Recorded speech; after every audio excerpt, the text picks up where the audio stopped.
आज की क्लास में हम लोग क्लास 10th के 5.2 के सॉल्यूशंस को सॉल्व करेंगे। तो हम लोगों ने 8 तक पहले सॉल्व कर चुका है, अभी हम लोग 9 से आगे करेंगे। तो क्वेश्चन नंबर 9 में क्या दिया हुआ है वो देखते हैं। क्वेश्चन नंबर 9 में कह रहा है, यदि किसी एपी के तीसरे और 9वें पद क्रमांक 4 और 8 -8 है तो इसका कौन सा पद शून्य होगा। तो इसमें बोल रहा है कि हम लोग का एपी जो होता है, एपी का हम लोग का 9वां पद है, तीसरा और 9वां पद। तीसरा 4 दिया है और 9वां -8 दिया है। तो इसमें से कौन सा एपी का पद होगा जिसका पद शून्य होगा। ठीक है, वो निकालते हैं। तो हम लोग पहले क्या करते हैं, मान लेते हैं ए पहला पद है, ए पहला पद मान लेते हैं एपी का, और डी सर्व अंतर मान लेते हैं, डी कॉमन डिफरेंस मान लेते हैं, और ए हम लोग फर्स्ट टर्म मान लेते हैं। ठीक है, ये हुआ। अब हम लोग देखते हैं कैसे हम लोग एपी लिखते हैं। A1 A2 A3 up to ज़्यादा लास्ट तक AN तक जाता है।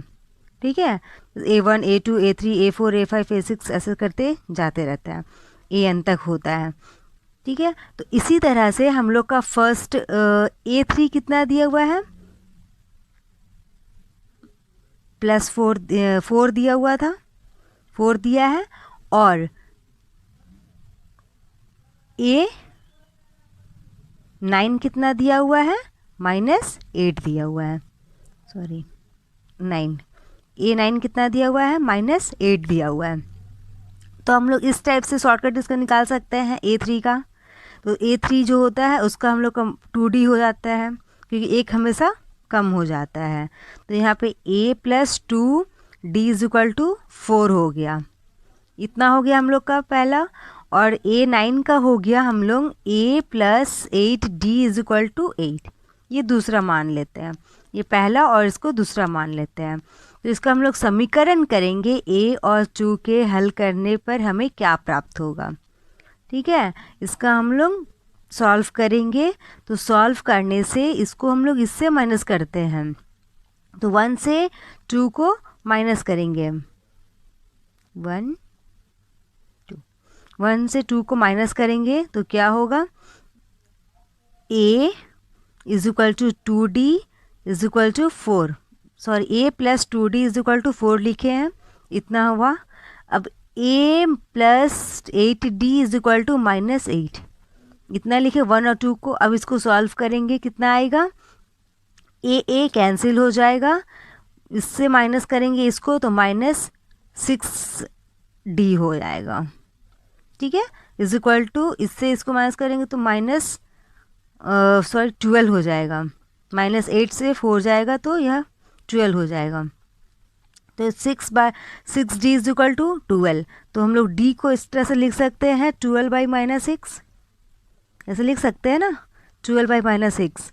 तो इतना लिखिए। तो 6 में से 12 को 2 बार में काटेंगे तो कट जाता है, 6 2 जा 12, तो ये हम लोग का 2 बार में कट गया। तो इसको हम लोग D को = -2 लिख सकते हैं। तो हम लोग का D कितना आ गया, -2 आ गया। तो हम लोग को D भी मिल गया। अब आगे हम लोग D जो आया हम लोग को, उसको हम लोग D इस फॉर्म में हम लोग D को बैठा देंगे 1 वाले में। ठीक है, ये जो 1 आया है उस जगह हम लोग को बैठा देंगे। A + 2D = 4 है, इतना है ना, तो उस जगह बैठाएंगे तो A + 2 × 2 - 2 = 4 आया। तो A प्लस माइनस हो गया, 2 2 जा 4 = 4, इतना लिख दिए। तो A और ये +4 लिखेंगे तो इधर जब ये आएगा तो क्या हो जाएगा, 4 हो जाएगा। तो 4 + 4 8, तो A = 8। हम लोग को D भी मिल गया और A भी मिल गया।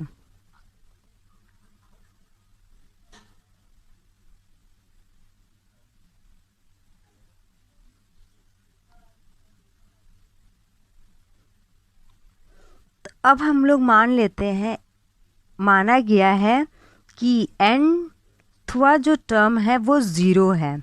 तो उसमें क्वेश्चन में बोला गया था ना कि जो हम लोग का ऐसा फाइंड करना है जो कि 0 वाला है, तो 0 वाला कौन सा टर्म होगा वो हम लोग को बताना है। तो an हम लोग को 0 दिया हुआ है, a हम लोग का निकल गया 8, d हम लोग का -2 आया, और n हम लोग को सॉल्व करके निकालना है। a हम लोग को बताना है n कि कितना आएगा। ठीक है, तो a n is equal to, ये हम लोग का फॉर्मूला है, इस फॉर्मूला से बनाएंगे तो a n is equal to a plus n minus d n-1d, इतना आया। इतना बैठाएंगे तो हम लोग a n कितना है, 0 है, 0 बैठा दिए, a की जगह पे 8 बैठा दिए, n-1 d के जगह पे -2, n तो हम लोग निकालना है इसलिए n छोड़ दिए। तो फिर हम लोग जब ये प्लस का साइन है इधर जाएगा तो क्या हो जाएगा, माइनस हो जाता है। तो -8 इज इक्वल टू n-1 लिखे, n-1 लिखे, -2 को यहाँ लिखे। अब ये 8 लिखे यहाँ पे, इधर से ये इधर आएगा तो नीचे करेंगे इसको, -2 डिवाइड में आ गया, और इज इक्वल टू n-1, इतना लिख लिए। फिर ये 2 का टेबल में 8 कितने बार में कटता है, 4 बार में, 2 4 जा 8, तो हम लोग को इसे 2 से काट दिए, हम लोग कितना आ गया, 4 आ गया। देखिए 4 इज इक्वल टू n-1, इस तरह से लिख सकते हैं, 4 -1 इज इक्वल टू n, इधर लिख सकते हैं। तो n जब इधर आएगा तो प्लस में आ जाता है, तो n इज इक्वल टू 5, तो n हम लोग का कितना आ गया, 5 आ गया। तो हम लोग देखें a और d हम लोग का आया था, तो उससे हम लोग ये वाला फॉर्म निकाल दिए, तो हम लोग का n 5 आ गया। तो इसको हम लोग इस तरह से भी हम लोग देख सकते हैं। तो 0 टर्म जो है हम लोग का है, n5 का जो है वो हम लोग का 0 आएगा। ठीक है, वो कैसे देखेंगे, तो हम लोग का डिफरेंस कितना आया था, -2 आया था। ठीक है, तो -2 आया था, तो हम लोग को जो क्या होता है डिफरेंस निकालने के लिए क्या करते हैं हम लोग, जो a2 होता है, a2 से a1 को माइनस करते हैं, वैसे करते हैं ना। तो a2 से a1 को माइनस करेंगे, तो a2 कितना यहाँ पे दिया हुआ है, 6 दिया है, तो 6 -2 है, तो कितना हो जाएगा, 6 -2, यहाँ पे 8 हो गया। ये हम लोग का डिफरेंस मिल गया। इस तरह से 3 से 2 a3 से a2 को माइनस करेंगे, कितना आएगा, 4 है, 4 -2 कितना आ जाएगा, 4 -2 6 हो जाएगा। इसी तरह से इसको भी देखेंगे, a4 से a2 करेंगे तो 2 -2 कितना हो जाएगा, 4 हो जाएगा। ठीक है, तो a5 हम लोग का क्या है, a5 0 है, 0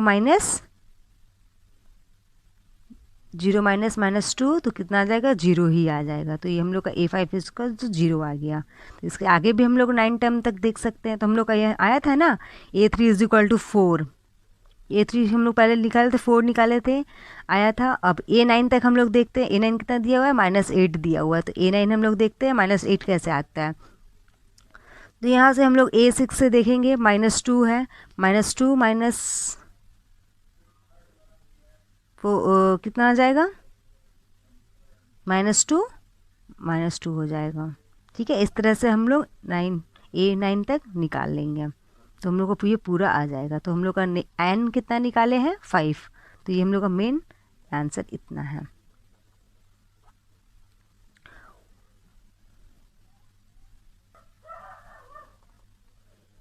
अब हम लोग क्वेश्चन नंबर 10 में देखते हैं क्या दिया हुआ है। क्वेश्चन नंबर 10 में क्या बोल रहा है, किसी एपी का 17वां पद उसके 10वें पद से 7 अधिक है, इसका सर्व अंतर ज्ञात कीजिए।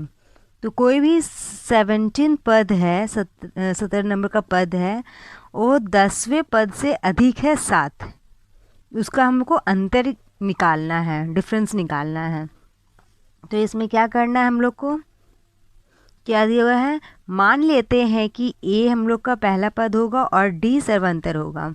ए हम लोग पहला फर्स्ट मान लेते हैं और डी को डिफरेंस मान लेते हैं। तो इसमें हम लोग को A17 बोला गया है, A10 से हम लोग को 7 अधिक है। तो हम लोग क्या करना पड़ेगा, अगर हम लोग यहाँ 7 करते हैं तो यहाँ पे ज़्यादा हो जाएगा, तो हम लोग क्या करेंगे, इस जगह पे A10 के साथ में इसको हमको 7 प्लस कर देते हैं। तो ये क्या हो जाएगा, 17 आ जाएगा, 10 + 17, 10 + 7 17 हो जाएगा। तो ये दोनों बराबर हो गया।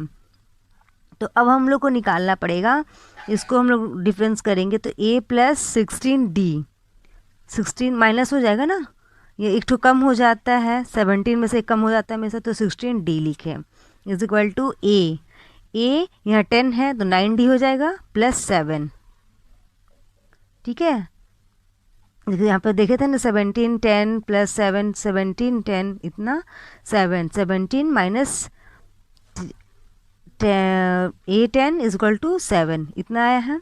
इस तरह से A + 16D इतना लिखे, A प्लस जो है यहाँ से प्लस इधर आ गया तो ये माइनस में हो गया, A हो गया, फिर 9D यहाँ माइनस इधर सब आ गया, इक्वल टू के आगे आ जाता है तो बराबर के आगे तो वो माइनस में हो जाता है, या फिर प्लस में रहेगा तो माइनस में हो जाएगा, माइनस में रहेगा तो प्लस में हो जाता है।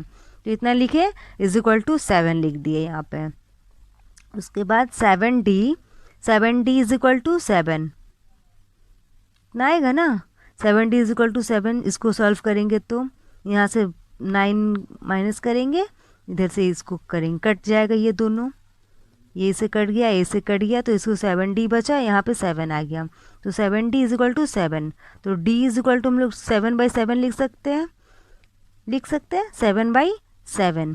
तो 7/7 इज इक्वल टू 1, एक बार में कट गया, तो D हम लोग का कितना आ गया, 1 आ गया। D कितना आ गया, 1 आ गया, 1 आ गया। तो हम लोग सर्वांतर कितना आया, डिफरेंस 1 का आया हम लोग का। ठीक है।